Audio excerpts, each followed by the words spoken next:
Hello အားလုံးပဲမင်္ဂလာပါရှင်ဒီကလေးနှက်ခမ်းနီရောက်နေအမှာပါเนาะနှက်ခမ်းနီဘာနှက်ခမ်းနီပဲဆူနှက်ခမ်းနီတိုင်းမှာ side effect ရှိရဲဒါပေမဲ့အဲ့လိုမျိုး side effect လေးတွေကိုကောက်ကွယ်နိုင်အောင်ဘယ်လိုလုပ်လဲဆိုတော့ဟိုလေတစ်ပတ်တစ်ခါနှစ်ပတ်တစ်ခါလောက်ကိုလေကျမက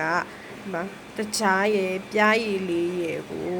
ကျမ secret တိုက်တယ်လို့လေးပုတ်ပေးရယ်เนาะအဲ့လိုဆိုရင်နှက်ခမ်းနီလေးကအယောင်လဲပိုဆွဲတယ်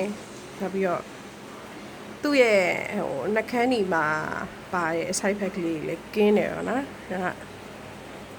ဒီ secret တိုက်တို့လေးလုပ်ပါရရှင်အားလုံးကိုပြန်မျှဝေပေးရပါနော်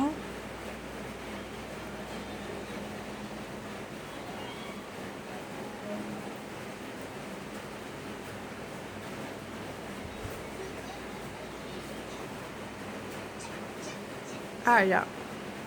အဲ့လိုလေးလုပ်လို့ရှိရင်နှက်ခမ်းနီလေးတွေဆိုးလို့ရှိရင်လည်းအယောင်လေးတွေပိုလှစေရယ်နော်အဲ့လိုလေး secret လေးတိုက်ပါရှင်တခြားဆိုလို့ရှိရင်ကျမအညိုပဲတုံးတယ်နော်တခြားညိုလေးနဲ့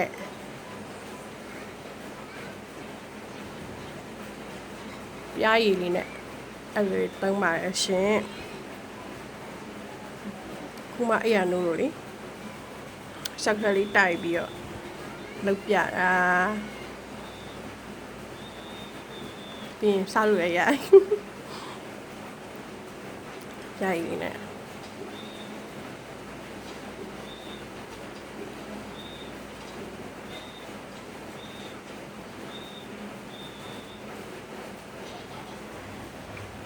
ချစ်တော်လေးတွေအဲ့လိုလုပ်ကြပါရှင်ဒီမှာ original ပန်းရောက်တန်းရဲ့နှခမ်းလေးပေါ်မှာပဲ